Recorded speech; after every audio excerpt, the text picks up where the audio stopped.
All right, everyone, welcome back to Stack the Pads. I don't know what we're really going to be doing with this podcast, considering what happened with RMU men's and women's hockey. But today we have a very, very special guest, and Colonial Sports Network is proud to welcome in one of the most prestigious members of Robert Morris's alumni. Robert Morris University, grad, played in the NWHL as well as she's an Olympian. A two-time world champion as well, and a one-time silver medal world champion, and a two-time silver medal champion in the Olympics. 3,809 saves in RMU history. That's still a record. Please welcome in RMU legend Brianne McLaughlin-Bittle. Thanks for having me. Yeah, no worries. I was looking back through the, and I've always wanted to sit down with you and have a conversation. And I was looking back, and I already assumed Century's probably interviewed her in the past. But I was looking back, and really there hasn't been anything, for at least in recent memory, from my past 5-6 years. I'm all washed up. Yeah. Well, you just came from Olympic tryouts. How did that go? It was good. I'm coaching now. Yeah. So it's kind of cool to see it on the other side. You go through it as a player, and it's like, what are they thinking? What do they want? And then being in the room making those decisions was a little bit of a different experience, but it was fun. Where were the tryouts at? There. What's that? Where were they at? We everything that we do is out in Blaine, Minnesota. Okay. So that's where our home base is for the women's team. Nice. So we kind of have to talk about this because it's in the news, and I'm sure you have a lot of thoughts on it as well. Robert Morris's decision on May 26th at 2:01 p.m. I will remember that date, and I'm sure a lot of other people were. What was your initial reaction to it, and when did you first find out?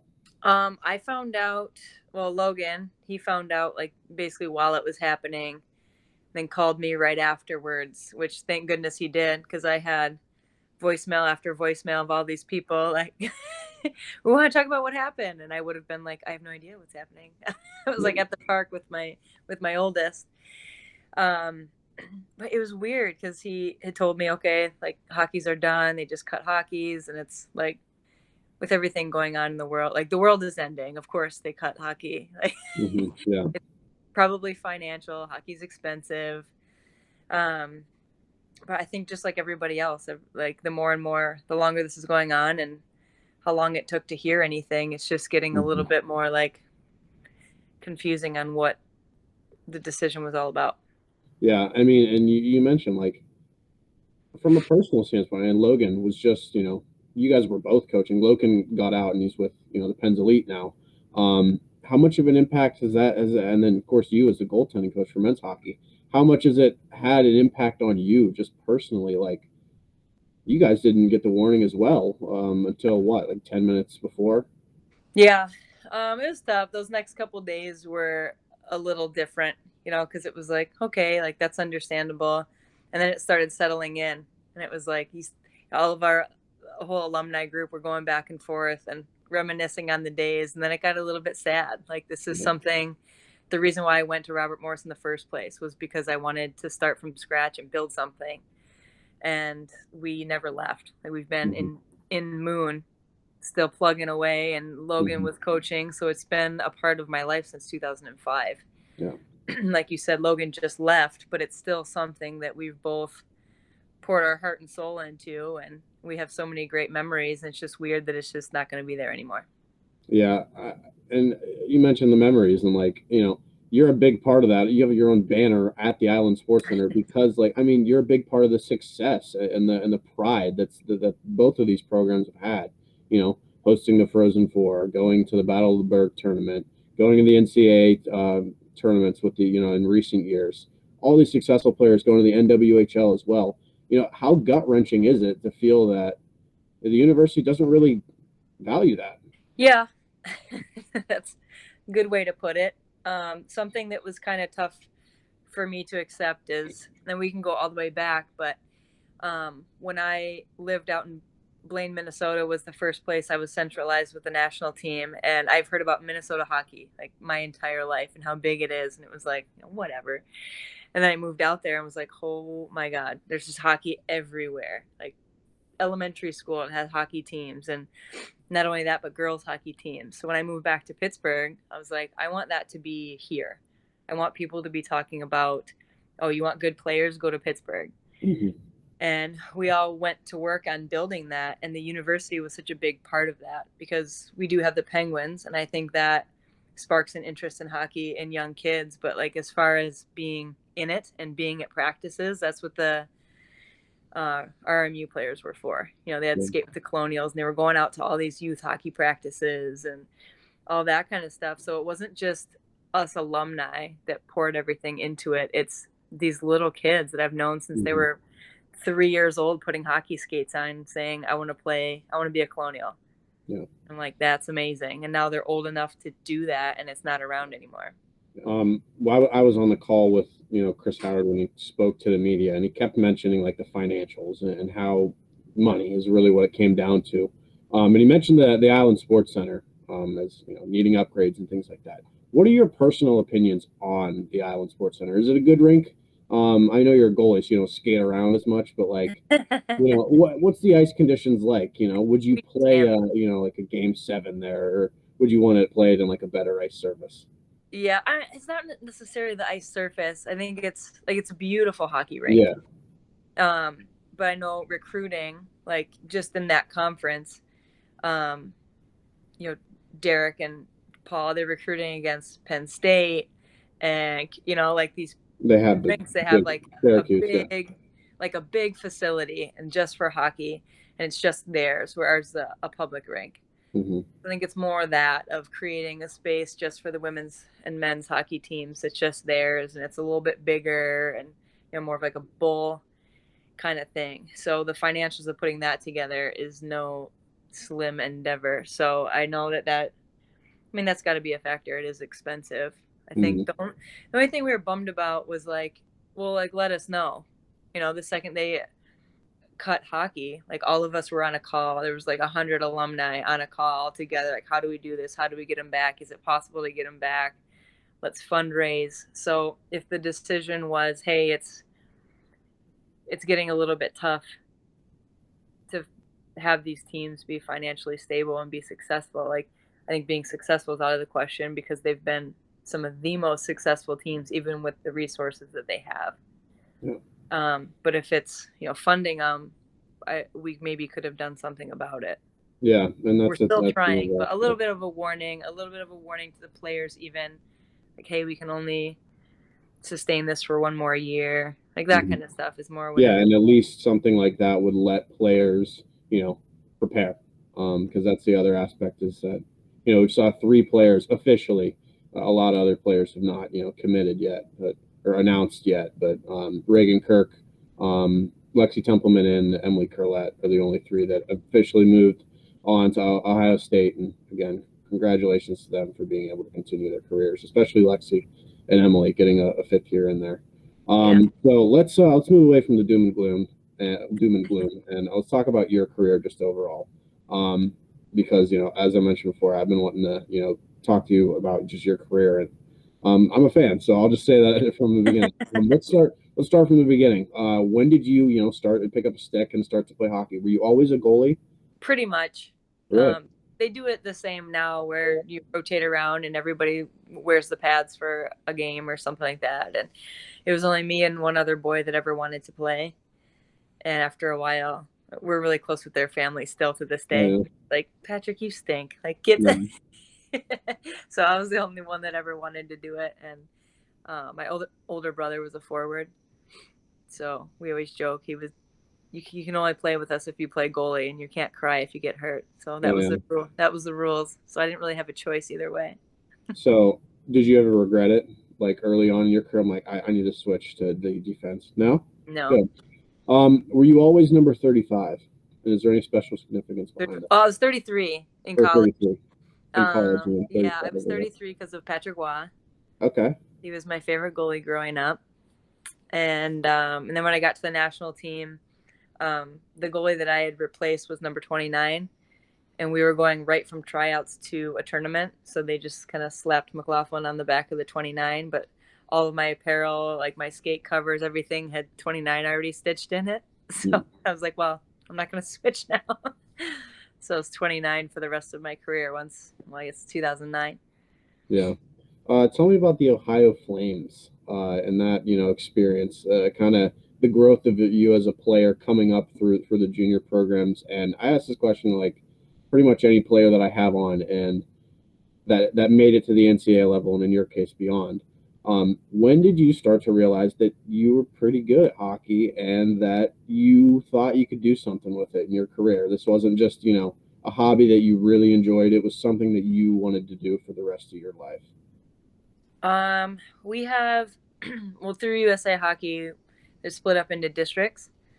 So we are the Mid-Am district, and I went to one of those tryouts, and I made my first like national team development thing, which is used as a scouting tool for USA Hockey.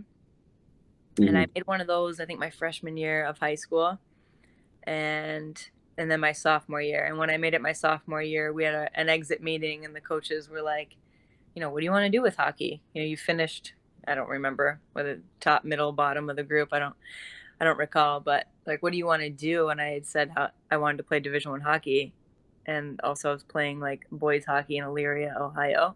And they're like, no one's gonna come see you. No, you're never gonna get that chance if you're just playing boys hockey in this like podunk town. Yeah. So the Ohio Flames were the closest team to me. They were stationed out in Kent State, which is like an hour and 15 minutes from here. They practiced twice a week, so I was driving back and forth for those practices. I'd made some all-star things when I was playing for the Flames, and I think going into your senior year was when you could get contacted by coaches. So I'd gone my whole junior year, and I was like one of the top goalies, and I'm thinking like, I'm gonna get all these phone calls. This is gonna be great. I had some friends that were seniors the year before, and they had all these missed calls because they were on vacation, and I thought that was going to be the same deal. And then July 1st came around, and there was like 0 phone calls. It was like a couple D3 schools and Mercyhurst. Oh yeah. You ever consider going to Mercyhurst? Yeah, I was like all in. I was so excited to go to Mercyhurst, and I went on my recruiting visit, and he was like, "You're basically going to be a third string goalie." And yeah, that's like the other thing. I was going to mention, like, how challenging was it to find a spot? Like, you're a goaltender, so there's only 2 to 3 spots per team, and kind of alluding back to the cancellation of RMU men's and women's hockey. Like, it's tough for them too, because the goaltenders, because there's not many spots you can squeeze into there. Yeah. I mean, finding a spot as a player, just regardless of the situation at Robert Morris, that's a message I like to tell the younger kids and even the parents is like, was there 35 teams, X amount of people, but they get to choose from US, Canada, Europe. Like, how good is your kid now once you think about that? And maybe they are the top, but just a realization of how hard it actually is to get one of those spots. Back when I was going through it, it was still kind of new. So like if you were decent, you could probably find somewhere to go, which is how I got in. Yeah. Well, tell me about that. Now it's much harder. Yeah, well, tell me about that. When did you first get in contact with Robert Morris about coming, to play here? It was pretty close up until my my visit with Mercyhurst, because I remember coming home and being kind of bummed that that's where they had me, and they were going to have another freshman coming in, so I'd compete against her all 4 years and whatever. So they had Robert Morris had called and asked me to come up, so I just kind of cut across and went over to Robert Morris, and it was like, this is a starting program. You're going to get 1 million shots a game. We need a starting goalie. We need somebody that can handle it. And that's when I played my best, is when I had a ton of shots, which is that you're going to hear that a lot from any goalie, is you like getting a lot of shots on net. And so it was just a perfect fit, and I was able to be a starting goalie right from the start. Like I said, I wanted to start something fresh and see where we can take it. And so you played on a lot of teams, like not even Robert Morris, but a lot of different teams, whether that be international, NWHL. If there's one player throughout your entire career that you wish to have protecting you in front of the net, who is it? Ooh, protecting me in front of the net? or just in front of the net, or whoever it is. Like it could be a score, so that Well, you mentioned though, like you like to get a lot of shots, so maybe you don't want to score so Yeah. that they're in the Somebody offensive get out of zone my the way. entire time. Maybe like someone like me I who don't doesn't know know. how to play defense at all, so you get You're like right. 50 shots a period. I don't think I've ever got asked that question. I don't know if I have a specific person, but growing up, I played boys hockey and I played with the Hmm. same exact group of boys basically all the way up until I left. So I had like 15 brothers, and anytime Hmm. somebody would slash me, there was like 15 people just like Yeah, a brawl would start if anybody messed with me. So that was kind of nice. yeah. Didn't affect the amount of shots I got, but if anybody messed with me, they got taken down pretty quickly. So, you spent 4 years at Robert Morris, and we kind of alluded to this earlier when we were talking about the cancellations. But this program has grown a lot, and I guess will not grow anymore. But in your not only just 4 years there, but ever since you've been with the program, how much growth have you seen? Just through because you mentioned you wanted Pittsburgh to be the new Minnesota in terms of a hockey, culture. And Penguins winning Stanley Cups definitely helps that. That's what motivated me to get into hockey. But slowly but surely, Robert Morris was starting to motivate young kids as well. And it's disappointing that it can't happen, anymore. But still, how much growth did you see throughout your entirety at Robert Morris in the programs? A ton. Like Yeah. when I played for the Flames, if you were decent in Pittsburgh, you were coming to Cleveland to play for, like, we had half of Yeah. our team was from Pittsburgh, and I think there was maybe like 10 of us that played Division 1 hockey on that Flames team. Um, and now it's the complete opposite. It's like the good Cleveland kids are going to Pittsburgh because the hockey's so good. Hmm. And even the players that are here that they're like, oh, I think I'm pretty good because I'm, the top whatever in Ohio, and I'll go, okay, we'll go try out for the Pens Elite and see what happens. And then they're like, oh, Yeah. I got some work to do. So there wasn't a girls program in Pittsburgh. There wasn't really anything when I first moved out there. It was just boys. Hmm. Um, and then they had started, what was it called? Team Pittsburgh, maybe. And I had helped coach that team. It was like a U14 team, and then we watched all those kids. Like a couple years later, I think like 5 of them wound up playing Division 1 hockey, and that kind of spun off into what the Pens Elite is now. Yeah. Well, yeah. Speaking Um, of the Pens Elite, I wanted to ask just because I'm curious. When did you meet Logan, and how did that relationship start? he was like one of my first friends on the men's team. So I Yeah. met him, I think my first college party ever as a freshman when I was 18 years old. Um, I don't recall meeting him at that party. He Oh said yeah. he said that we spoke to each other. I don't know, but he was always one of my really good friends on the men's team. Yeah. Um, but he had moved away. He had always had a girlfriend. I always had a boyfriend, and he moved away to play a little bit of pro hockey. Hmm. I had left for that year for centralization for the 2010 Olympics. Then we both moved back to Pittsburgh. So Yeah. that's when we started dating back then. Nice. So it's been a Um. while. Yeah. I want to talk about the NWHL because I've been getting into that a lot more. And I think a lot of people are slowly but surely jumping on the hype there. What was your experience like in the NW? In your 2 seasons there with the Buttes. I loved playing for the Buttes.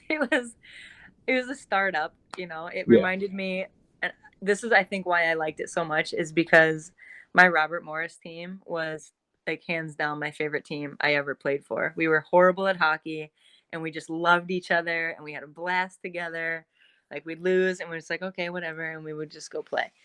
And then I got to the national team. It was very serious and a lot of different personalities, but finishing my career back on a team that was just horrible, and I got a ton of shots, and I got to be a starting goalie. Like it would just like, I don't know, that like love for the game that I didn't realize I'd like lost a little bit. It kind of like brought that back for me. So um I think you can go back and forth with what the NWHL is, but at that time it was a starting thing. We ran into some trouble that second year with our contracts, and whatever, which we kind of saw that coming. But in a lot of different ways, like it's trending upward. It's always going to struggle because the top players from the US and Canada aren't going to play there. But I think that's okay. You know, on the men's side, there's the NHL, the AHL. There's so many different levels of pro hockey, and I think that's what it ultimately needs to do. Is just there needs to be a league that's going to support those high end players, and then also give a home to some other players that maybe wouldn't be able to play, because it's so split right now. There's definitely players in the NWHL that could play. Yeah, JC Gebhard's playing over in what country is she in? She's in JC Gebhard's like over in Switzerland or something. Like there's no like home base, so everybody's just thrown all over the place. So I'm hoping at some point there'll just be one like really put together. Yeah, Montreal's getting a new team. In your perfect world, what is the team mascot? Another question I've never gotten before. Yeah. I'm horrible at that game. I'm not very creative in that manner. Like if we had a team in Pittsburgh? Yeah, that was my next question. I would love a team in Pittsburgh. Yeah. What would that be called? We've gone back and forth with this because I think it's great for these teams to be in NHL markets. Like there's an argument for both, because sometimes the girls get overlooked if it's in an NHL market. But then if you put it in a smaller town, like it's a big event that people can go to. So there's pluses and minuses of both. But yeah, and then we were like, okay, do you go off of what the men's are? Like there's an older lady hockey league, and they're the Puffins. So it's like still a penguin, but a different kind of penguin. So I don't know. That'd be amazing. Just what were you, I don't know how closely you followed the NW this season, but just from my perspective watching it, Toronto 6 for a fun story. I really like Lindsay Eastwood because that was like I'm just started covering sports, entering college, and she was a player that I actually got to watch in person. Then we have Natalie Marcuzzi, and then Maggie Legoux representing Robert Morris as well. But what were your thoughts on just the season overall, and who impressed you? I didn't get to watch a ton. I don't watch as much hockey as I used to in the past, with these two little rugrats eating up every second of my life. But the Toronto 6 actually, in 2014, when we lived out in Boston, they were the people who bought that team were my neighbors. Oh yeah. Yeah, so I know them quite well. So it was nice to see. I didn't watch the games, but I would kind of follow along just to see how they were doing and reach out to them every once in a while to see if they're having a good experience with it. Michaela Grant Mendes, she impressed me a lot this year. She had an incredible. I don't know if she won Player of the Year, but I know she won Newcomer of the Year. But I don't know, which is rookie. I don't understand why it's rookie newcomer. But, let's talk about the Olympics. You've been to 2, Sochi and Vancouver. Just in terms of the venue and the city itself, which was your favorite city to visit? Like just live in for a couple weeks. Well, they're so different because Vancouver, the venues were all over the city, which was a good thing and a bad thing. Like we got out and we could go to different places and go to all the different, every big company has like a house. So it'd be like Coca-Cola House or Oakley House. And so we got to venture out and do all of those things. But then also it was in Canada, so everybody knew who all the hockey players were, and they hate us more than anything. So we got yelled at a lot. We got people were being not so nice to us in downtown Vancouver. But then Sochi, we weren't allowed to really leave the village, but they made the village like an amusement park. It was so cool. Like all the houses were in the venue or in the village, I guess. And then we could just run around to different things and watch figure skating and watch whatever, because it was just right there. So I think we had a little bit more access to like all the other athletes, because everybody was stuck in one place. Speaking of that, my next question is just like, you went to the Olympics, like not only like, so like when you were there, who were the people that you just like saw and you're just like, I'm in the same room as this person right now, and like, or just like I am watching history happen, even though we're American, but like you were at Crosby's, golden goal in 2010. Like, was there a little bit of like shock when you went to these events? And who were some of the people that you were just like, wow, this person is in the same room as me? Yeah. That was a pretty cool moment in 2010 when you spend like 6 months together just being the women's ice hockey team, and you just Mm-hmm. get in this little bubble of that. And then we get to the Olympics, and we were in the tunnel about to walk out for our opening ceremony, and one of the bobsledders just rallied all 200, I think it was 244 of us, and we got in this huge huddle and started a USA chant, and it was like one of my favorite moments of life, which is hearing this like USA. And I look over, and like Shaun White's over to my right and like Ryan Miller's to my left. I'm like, what is this? Yeah. Like all of a sudden we're just one giant Team USA instead of just the women's team. That's But I'm Do you know if afraid there's to a go. video of that anywhere? I don't, maybe I had like one of those flip cameras. I have Oh yeah, never looked at the footage, but I think I might have that. I that should would be check. amazing. That would be an amazing find. Yeah. And we were in the dining hall, and me and my goalie partner were big Henrik Lundqvist fans, and we saw him walk up and like go up to the McDonald's for a coffee, and we were just like creepy, like standing behind him. Yeah, They're like, "Can I yeah, help you?" We're like, "No, we're just creeping. Actually, I don't need it. admiring. I'll Yeah. take a coffee, maybe." So, I do this little segment, I guess, I don't know really what I want to call it, but it used to be like five quick questions, but these are kind of more in-depth questions. These are just completely five random questions that I have. Um, and you've said twice so far that you've asked questions that you've never heard before. I'm hoping to get a couple more of those in here. Yeah, you're Um, stumping me. what's that? You're stumping me with some of these Yeah. questions. So as a goalie, I came up with five pretty interesting questions, in my opinion. Um, so we'll start with that right now. Which opposing goal horn has been the most annoying to you? All of them. I'm a goalie. Well, I don't know if I ever paid attention to what was what, but I remember in Minnesota, I heard it like a million times, and then yeah. they spell Minnesota. So they were halfway through spelling Minnesota, and they scored again, and everybody just started over again. So that was pretty embarrassing. Yeah. I Well, didn't that's love my that. second question is which fan base, is the most annoying and harassing to goaltenders in your opinion? See, this is going to be an interesting answer because I loved that. Yeah. Clarkson. Yeah. Clarkson was so creative, and they were so funny. And I think I played some of my best hockey because they were harassing me from behind, and I like turned around, took off my glove, and like blew him a kiss, and everybody was Mm, like, "Oh my god, that's yeah. amazing!" So the Yeah. next Goalies day, either they had like all this stuff prepared to yeah. chant for me. Goalies either love it or hate it. And I feel like I the ate it good up. goalies embrace it and make it part of the game. It's almost impossible to ignore it. So, Yeah, I ended up um talking to them after the game, and they were like, yeah. "Oh, this the Niagara goalie Allison Rudd. She didn't like it very much. She took off her glove too, but she gave us the finger." And I was like really good Mm, friends with her, so I called her. She's like, "Oh, I hated yeah. that." Um any interesting mask stories, like goalie mask stories? Yeah, have you ever had any, significant meanings behind any of the designs that you've worn? I'm trying to think. My one in college, I saw this really cool poster of Jimmy Craig.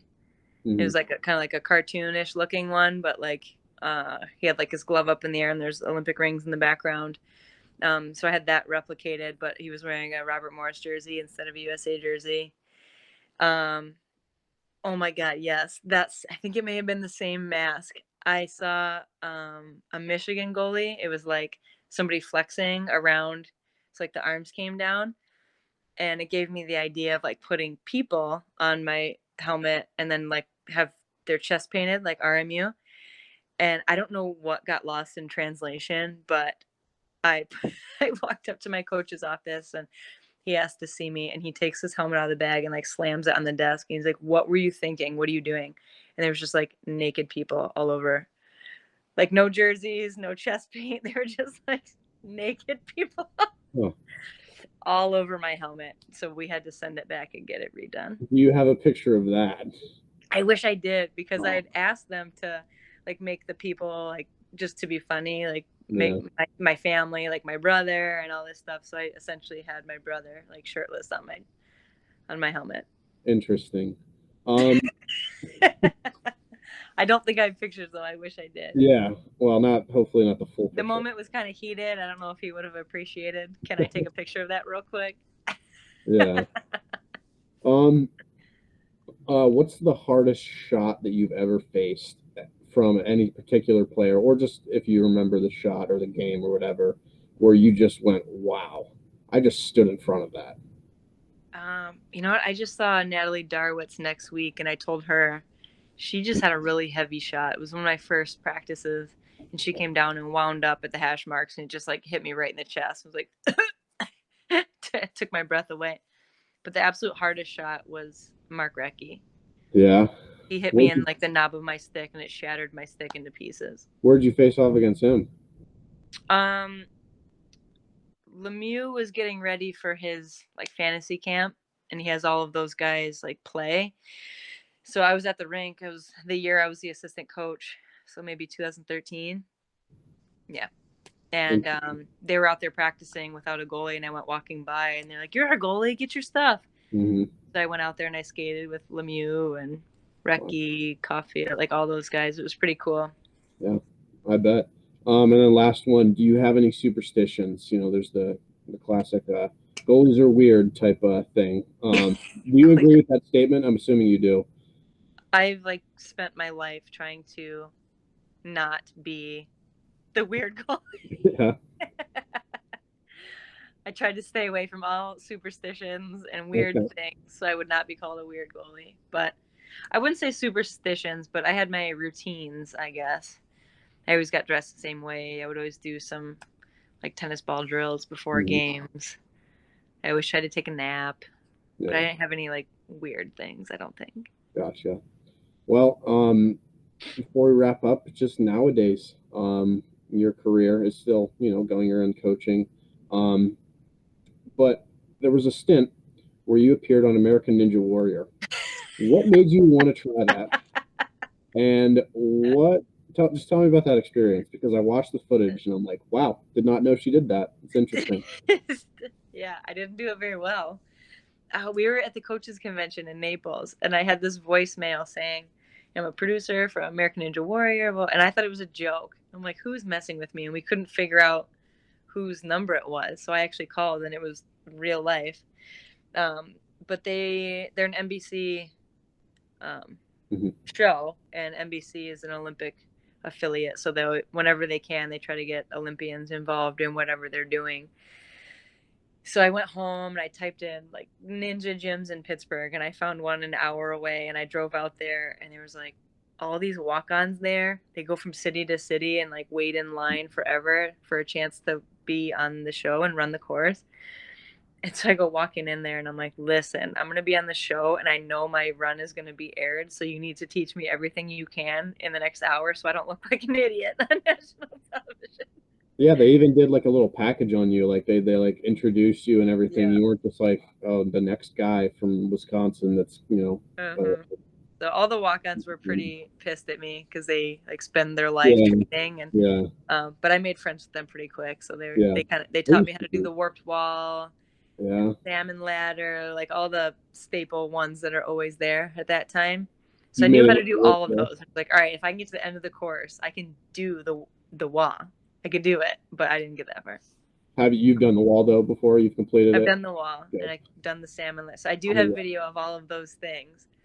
I'm like, sweet, as long as this, and this are there, I'm good. And you Yeah. don't see the course till you get there. Yeah. So I went walking up and I looked at it and I was like, never seen it, Yeah. absolutely can't do it, never gonna get there. Yeah. Yeah. But I it was used to fun. be It was big a in that, new so that's an experience. interesting sport. But yeah. Oh, they're just And like then freakishly strong, those yeah, people.